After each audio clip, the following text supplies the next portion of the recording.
ஆசிய விளையாட்டுப் போட்டியிலே தடகளத்தில் வெண்கலப் பதக்கம் வென்று திருச்சி திரும்பியிருக்கிறார் ஆரோக்கியராஜ். அவரோடு ஒரு சந்திப்பு. வணக்கம் ஆரோக்கியராஜ். இப்போ ஆசிய போட்டியிலே நீங்கள் பதக்கம் வென்றது குறித்து சொல்லுங்கள். ஆசிய விளையாட்டுப் போட்டியில் நான் பதக்கம் வென்றது ரொம்ப சந்தோஷமாக இருக்குது. என்னோடய எய்மு ஒலிம்பிக்கு. ஸோ எனக்கு இப்போ மெடல் அடித்தது வந்து எனக்கு ஒரு ஊக்கமாக ரொம்ப ரொம்ப ஊக்கமாக இருக்குது.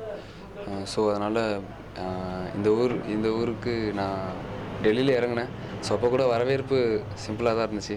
நான் எங்கள் ஊருக்கு வந்துட்டு நான் ரொம்ப சந்தோஷப்பட்டேன். இந்த மெடல் அடித்ததுக்கு ஏன் மெடல் அடித்தேன், எப்படி மெடல் அடித்தேன்னு தெரில. என்னோடய எய்முக்காக நான் பண்ணேன். ஆனால் என்னோடய ஊருக்காரங்க வந்து திருச்சி மாவட்டம் செயலாளர் எல்லாருமே வந்து என்னை வரவேற்றது ரொம்ப ரொம்ப சந்தோஷமாக இருந்துச்சு. அடுத்த உங்கள் இலக்கிற்கு நீங்கள் எந்த மாதிரி பயிற்சியை முன்னெடுக்க போகிறீங்க? என்னோடய இலக்கு 10வது படிக்கும்போது நான் ஒலிம்பிக் மெடல் அடிக்கணும் அப்படிங்கிறது தான் என்னோடய எய்மு. ஸோ அதுக்காக இப்போது கொஞ்சம் கொஞ்சமாக 10 வருஷம் ப்ராக்டிஸ் பண்ணியிருக்கேன். 10 வருஷம் ப்ராக்டிஸ் பண்ணி என்னோடய ஏசியன் கேம்ஸ் வரைக்கும் இப்போ என்னால் போய் எட்ட முடிஞ்சிருக்கு.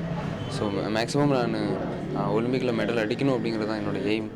ஸோ நெக்ஸ்ட் இயர் இன்னும் 2 இயர் இருக்குது. 2016 ரியோ ஒலிம்பிக் வருது. அதுக்காக நான் நல்லா கேம்பில் போயிட்டு நல்லா ப்ராக்டிஸ் பண்ணி நான் கண்டிப்பாக இந்தியாவுக்கு கோல்டு மெடல் எடுத்து கொடுப்பேன் நம்பிக்கை இருக்குது. பல தடைகளை கடந்து தடகளத்தில் பதக்கம் பெற்றிருக்கிறார் ஆரோக்கியராஜ். இவர் ஒலிம்பிக்கிலும் பதக்கம் வெல்வது நிச்சயம் என்ற உறுதி ஏற்பட்டிருக்கிறது. மகேஸ்வரன், நியூஸ் 7 தமிழ், திருச்சி.